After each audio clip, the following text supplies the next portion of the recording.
All right, so we're back here once again. Episode 67, Commanders in the chat. What's going on, Rob? I another week. I finally able to get over that Thursday night massacre that we had to endure for the entire 3 hours for everybody to see. Just looking to move on to Atlanta and see what that brings.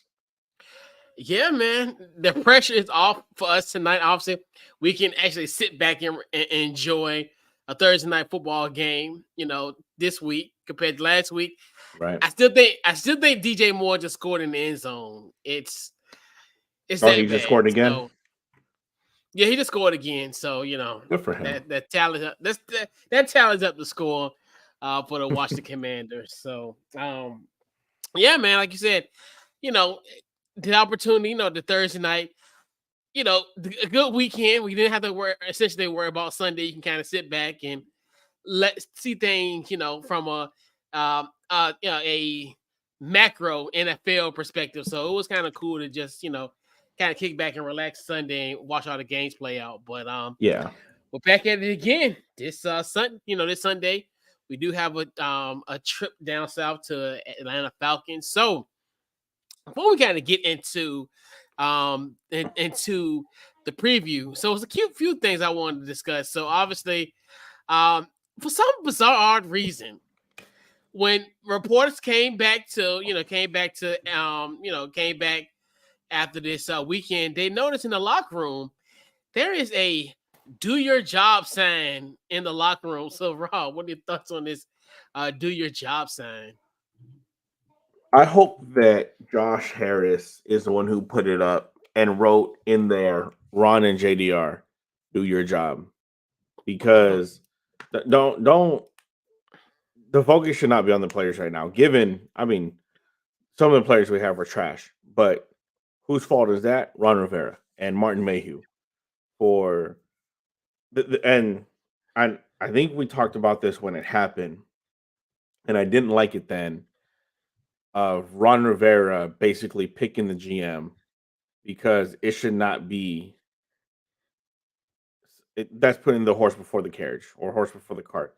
Yeah, Your GM should be established first, then the GM goes and gets a head coach, not your head coach picking the GM they want. Because look what they've done.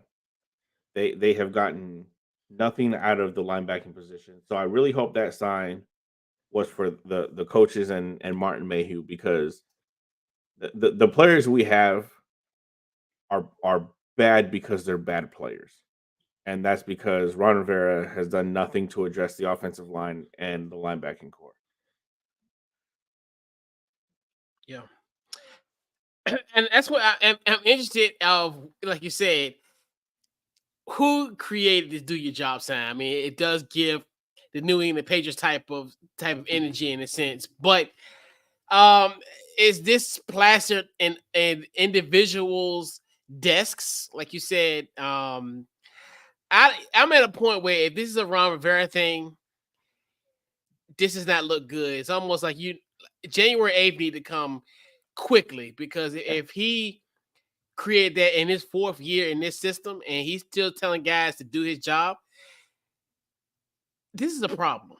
I The mean, I problem know and people. and Yeah, why are they not doing their job? Because you're not forcing them to. You're not holding them right. accountable Yeah, because they no longer want to play for you. So why would you expect them to do their job? You know what I mean? right. And I think that's where you think to yourself, like, yeah, something is up with this. Like this should have been a situation where you should have photocopied this at several people's desk. I mean, it's to that point where, and like you said, this just shows me that you've lost the locker room. And like to me, like I said earlier, January 8th is coming really soon. Black Monday is coming very, very soon. So, it's one of those where I think, like you said, he's lost his locker room. 4 years into your administration, and you got to, say something like this, especially after coming off a loss like that. And then he even made the explanation, well, it's simple. It's just, do your job. But you're doing this pretty much in a quarter part of your season. Like, I can understand if you did this, at training camp. I get it. But trying to kind of get you guys going after 5 weeks, this is a telltale sign that you've lost this locker room. Yep. And yeah, and is it to a point where there's no point of return? And we're gonna find out really, really soon. We got, obviously we're less than 72 hours away from the game. We're gonna find out if this do your job mantra, like, is this, do they walk by that? Do they laugh at it? Do they look at it like, that's why, like, it's weird. It's like it's like Ted Lasso. Like, yeah, believe. Yeah. It's kind of weird. That's kind of, yeah. But like I said, January 8th will be here soon before we know it. So January 8th should have been here last Friday. Let's be honest. I think last Friday, not to get too sidetracked, but I feel like last Friday would have been the perfect time because our bye yeah, week is too late in the season because we have yeah, a solid team. There's still a chance. The Giants we're finding out are trash. Cowboys aren't as good as everybody thought they were going to be. Even the Eagles sitting at 5-0 is not as good as everybody thought they were going to be. The division is still winnable right now. for sure. Friday should have been the time to fire Jack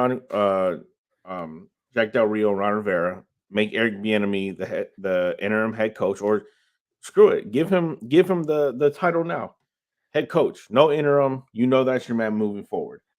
Yeah, Make him the head coach and let him kind of take over this team and run it how he wants to. Try to go and get another defensive, um, whoever our defensive line coach is. I can't remember his name.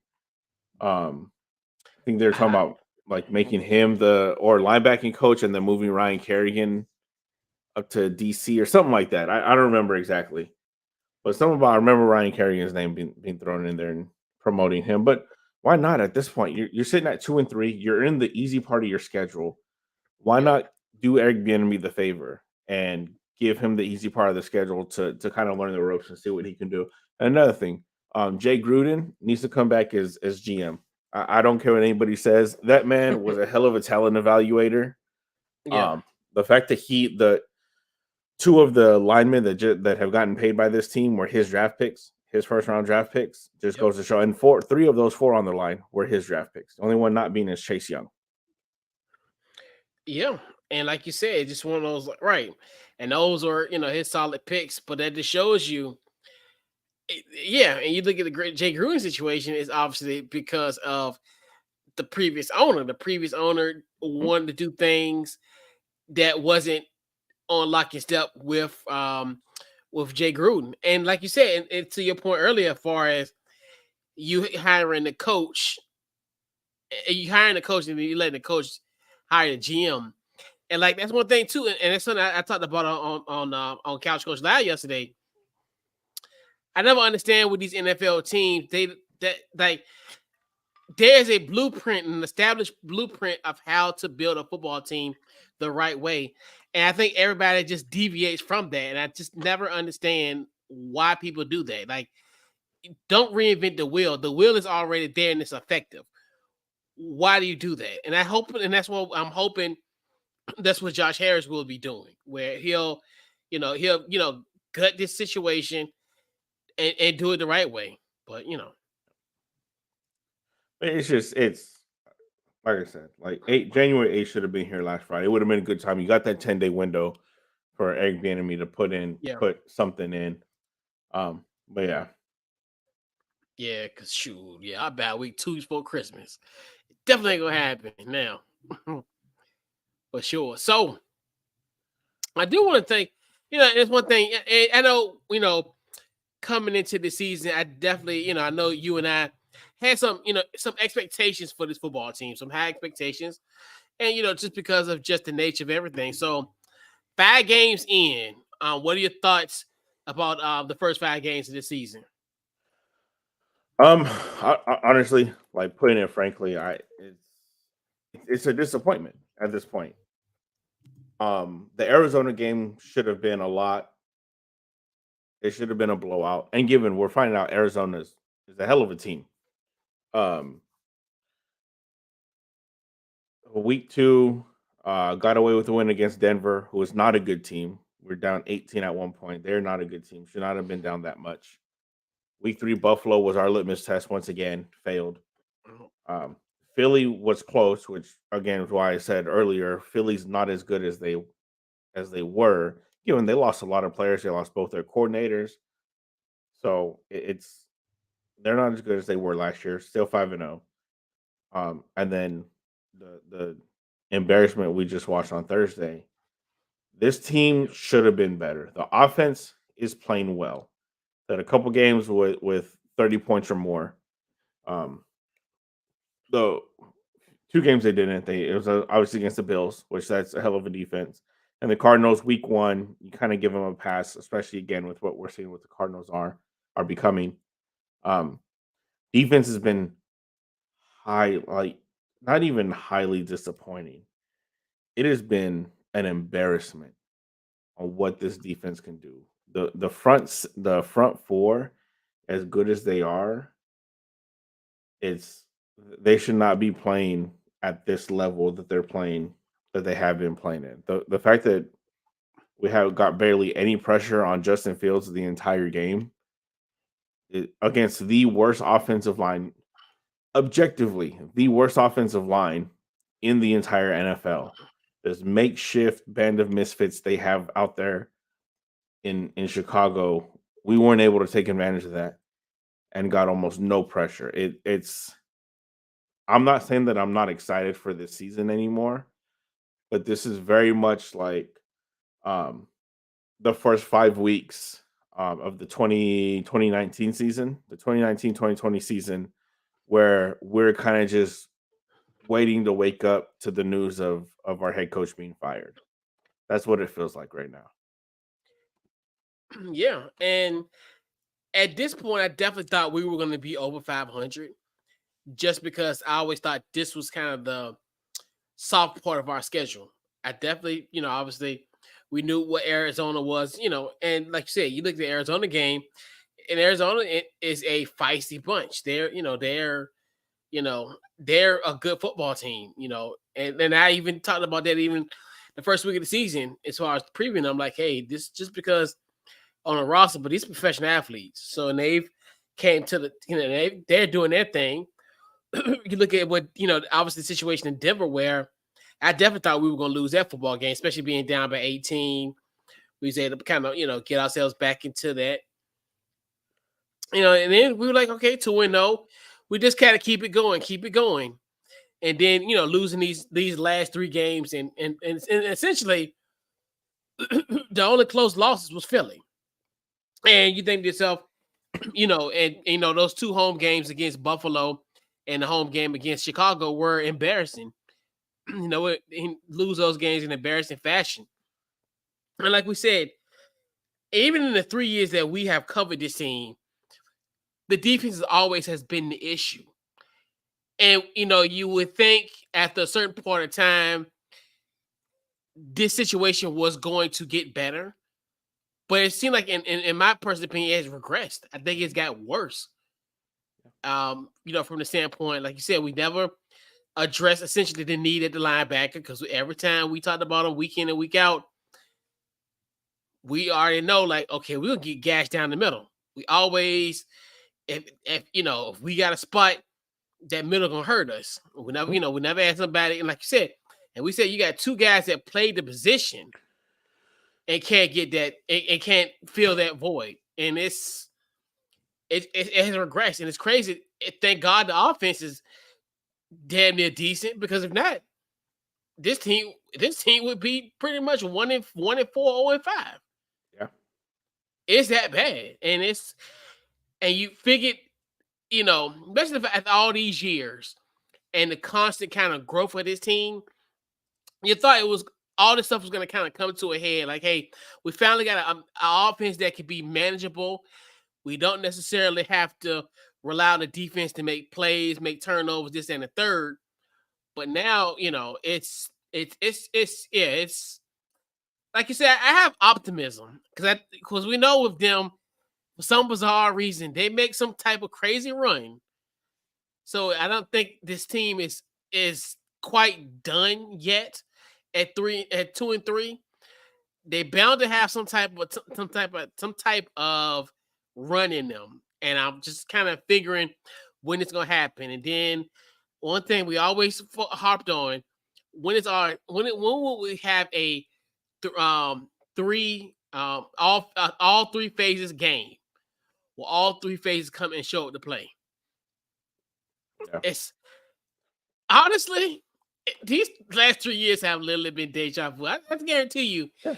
if you listen to us October 12th of last year or October 12th of 2021, it's the same. It's just because this team, even though things have changed personnel wise, but it's the same outcome. It's almost like it's insanity at this point. That's exactly what it is, and that's especially from the standpoint of Ron Rivera. You're expecting to go. You This is the fourth straight year. The first year I give him a pass because it's hard to bring in a whole new set of people your first year. So we're talking years 2, 3, and 4. The last 3 years, you've gone into this each of those seasons knowing that you have done nothing to address the linebacking position and nothing to really address the offensive line in any serious way. Eric Flowers, to me, is probably his best free agency pickup, and even at the time, it was questionable because Eric Flowers was a bum at that point, like straight bum. Yeah, He ended up being pretty decent that year for us, but again, we got people like Andrew Wiley, who has been nothing but a bum this season. Um, 100%. you let Brandon Scherf go in free agency, and you get what a third round draft pick for him the following year. You're not doing anything to address these positions for the third straight year, and you really think that somehow magically you're going to be able to get whatever you think you're going to get out of these men. No, you're not putting good players at those positions. NFL, like top tier NFL, because I'm not going to say they're not good players because either of those positions, like they're still in the NFL for a reason.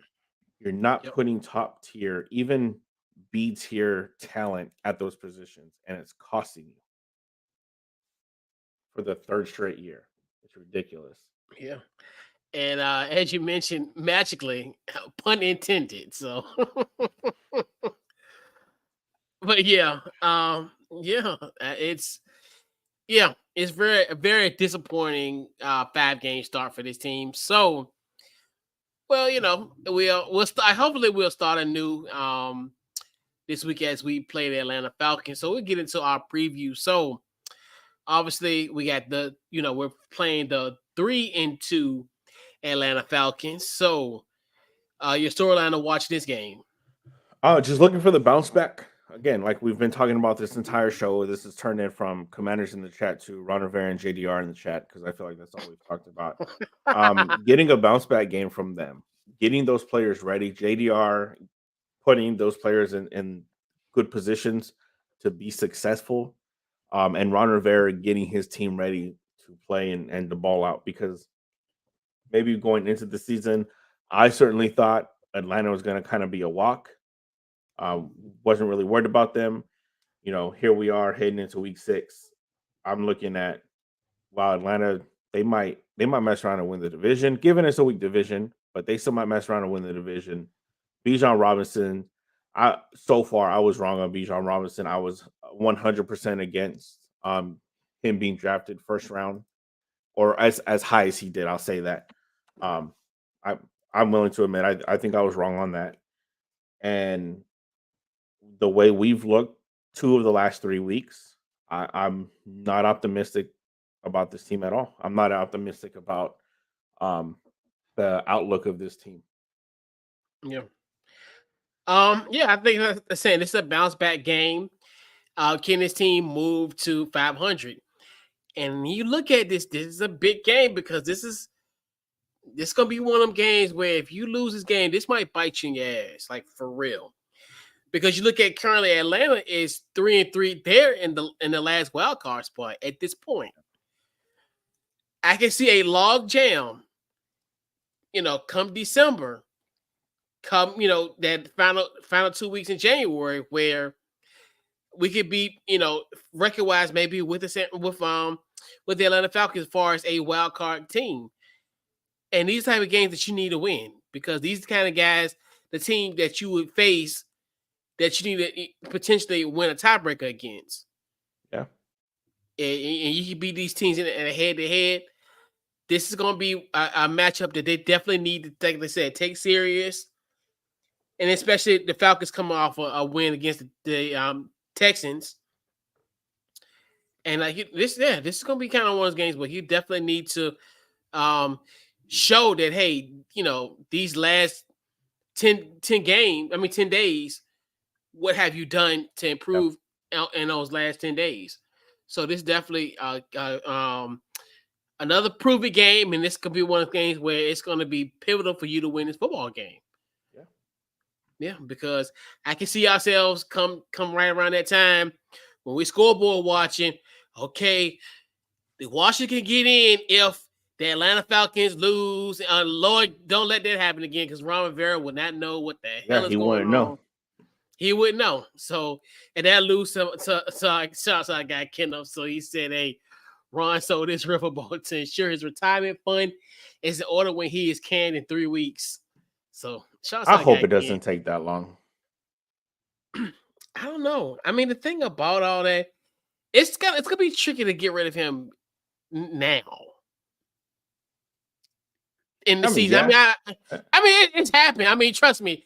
At the Josh Harris era, it hasn't happened, but Daniel, he got rid of North Turner like right before Christmas. And so that's happened before. This isn't, like you said, it's not unprecedented in this franchise, so Right. but and yeah, and you think, and if we've had coaching fires earlier, I think like Matt Rule got fired right around the time last year. Things happen, so Yeah.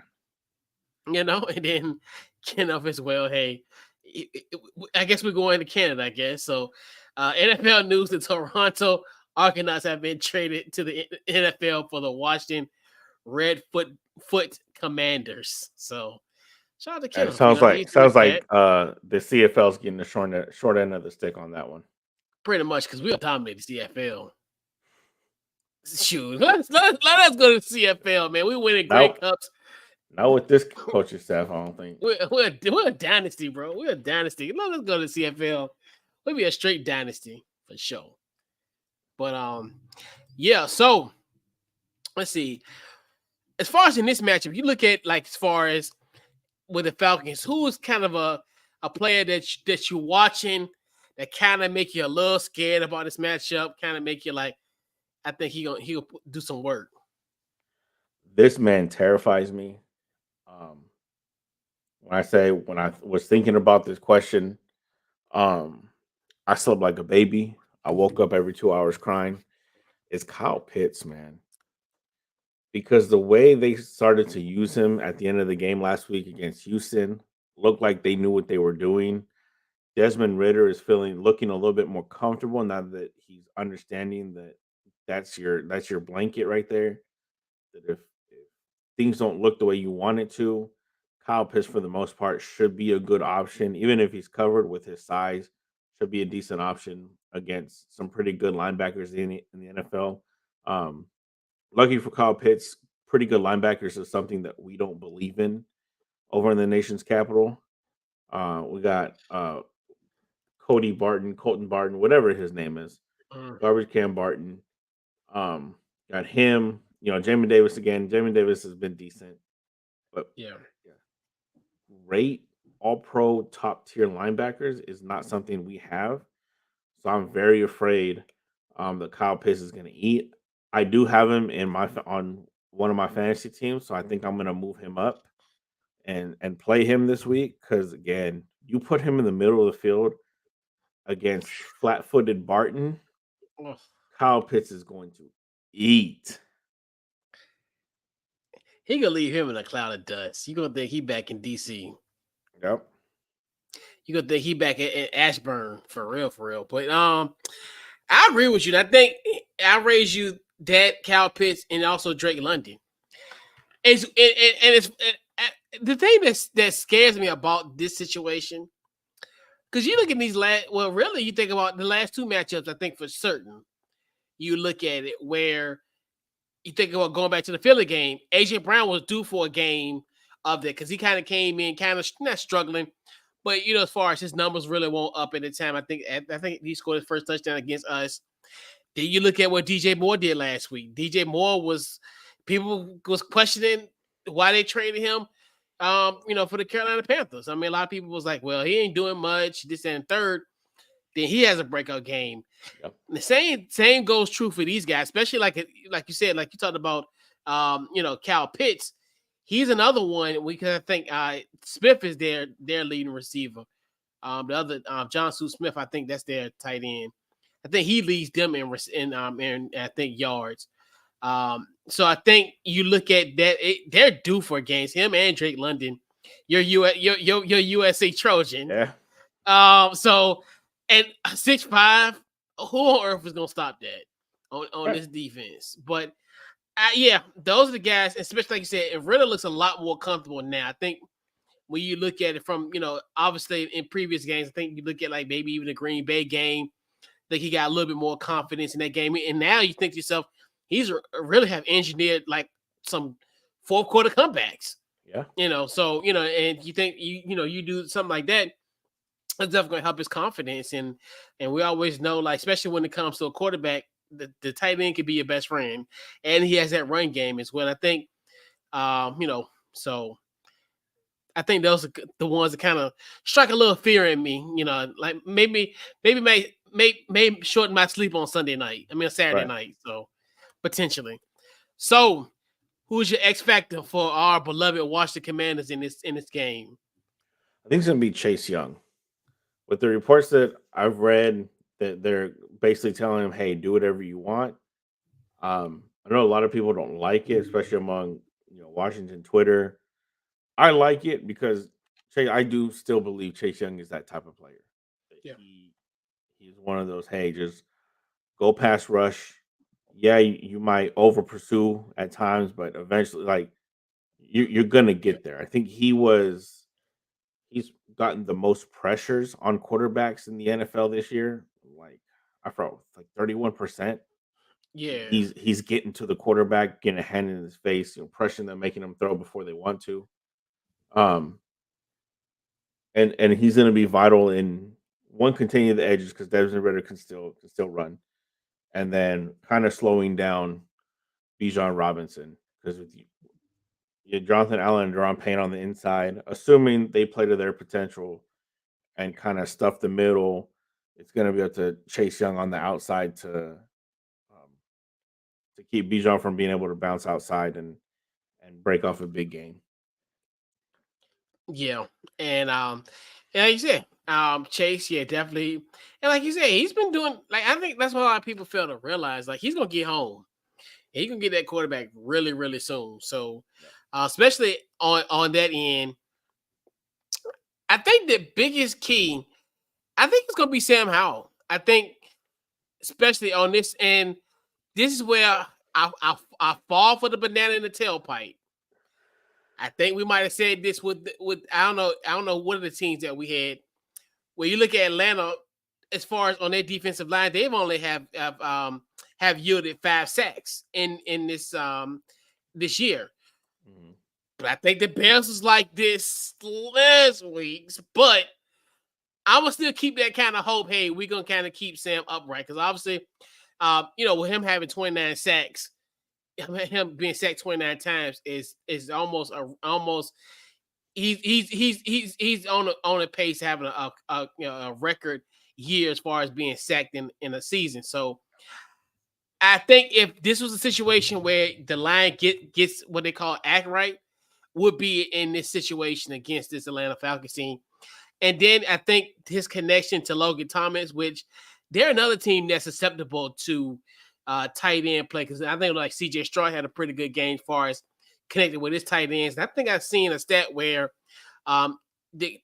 it's 108.6 the quarterback rate when a quarterback throws to his tight end. I think they're 20th in the league when they allow that as far as from the quarterback percentage, well, QBR. So I definitely think Sam Howell is going to be a key in this game, especially considering the fact you coming off of last week. And I hope my nephew is not going to throw 51 times this year. I mean, this week because obviously we were behind in that game, so that made sense. But this one, I think it'll be a little bit different.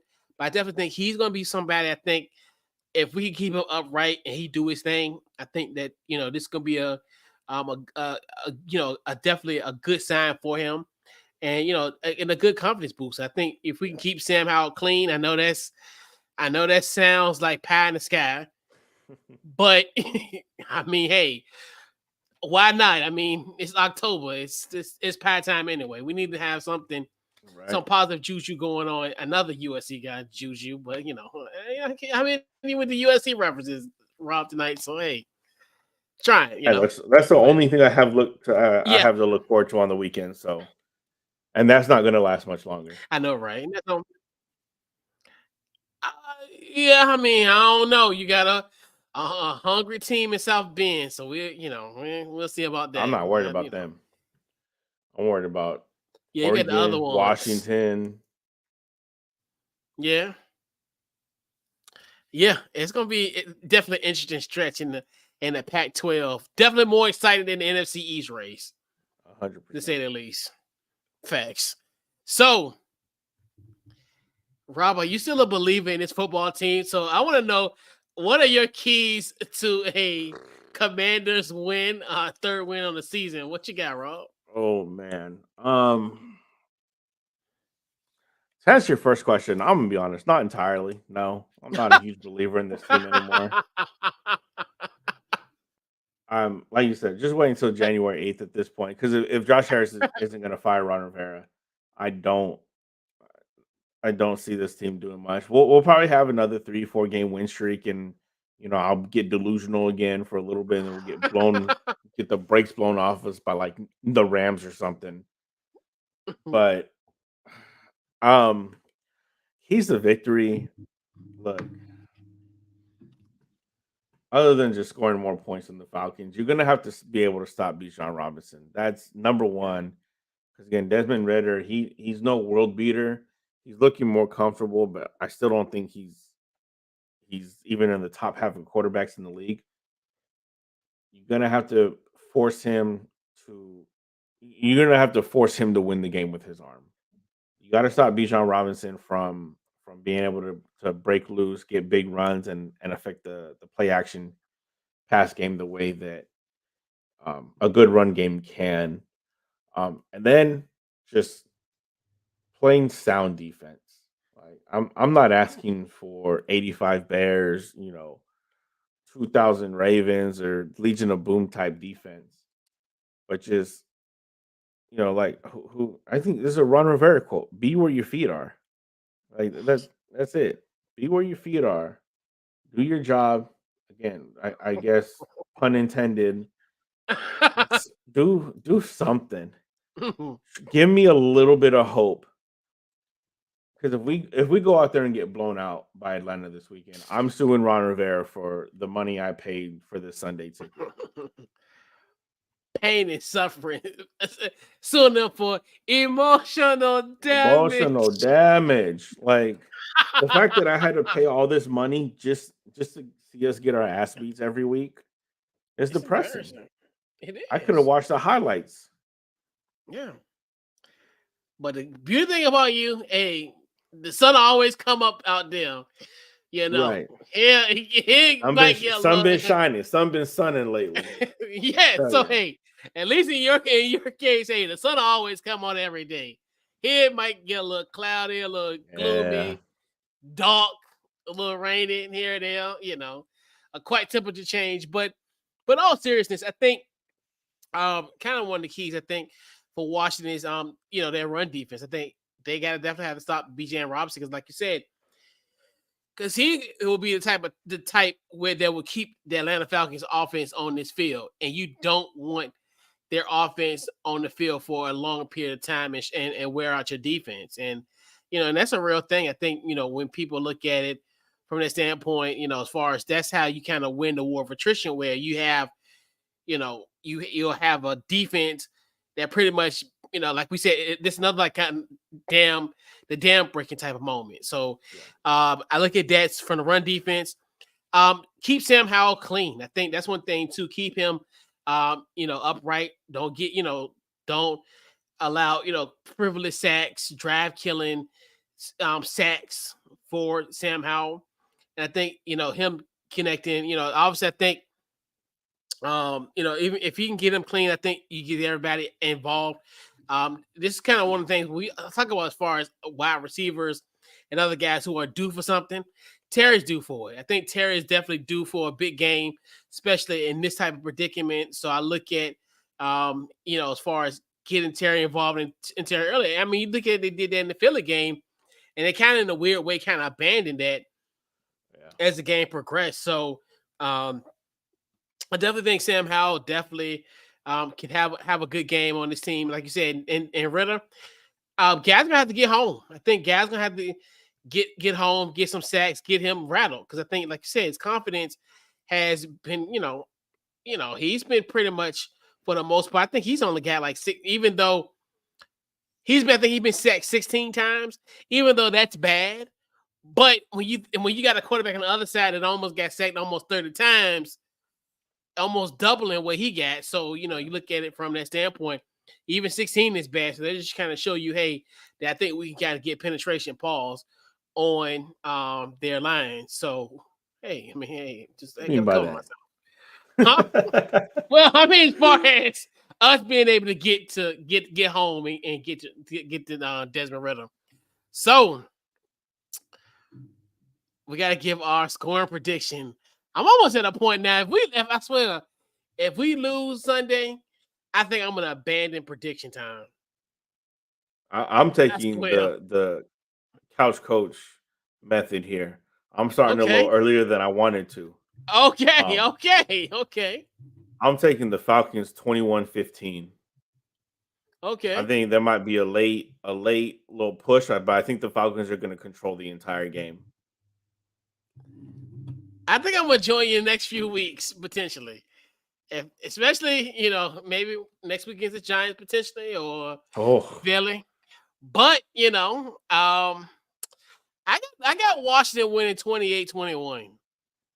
I think this is gonna be kind of one of those games where I think they should be able to bounce back. And even over the course of history, I think probably the last like 4 or 5 years, this game has always been close. I mean, so I think last time they really beat us was like in 2018, like really bad, like in November 2018. But yeah. for the most part, ever since then, we've had some close games. So I definitely think this is going to be a game that's going to be just as close. And yeah. So you're gonna, you're gonna do the circa 2000 and 2021. Yep. Hey, might as well get it started now. So that way we're not winning four straight later on just to make it to 500. I try to win. I'd rather win Right. four straight, be 3 games over 500, and go from there. And that's my biggest fear. Even when we talk about, that's what sucks about having a bad week so late, because cause how we got hot during that time, and then that week slowed us up, and then we only won one game after that. And Yeah. did we? Come think about it. Yeah, Yeah. yes, you're right. We Yeah, won the Dallas game.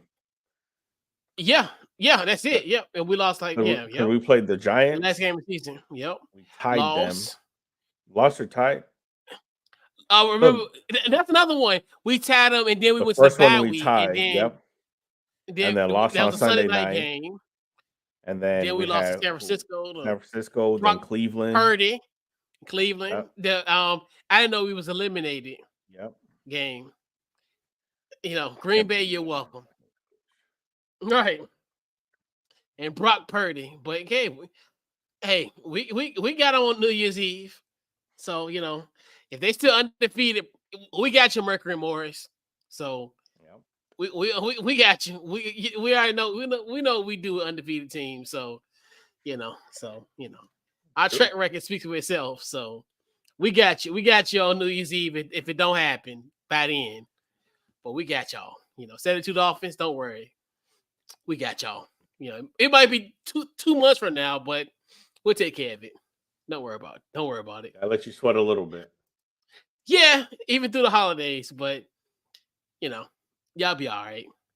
So we'll put a bow on episode 67.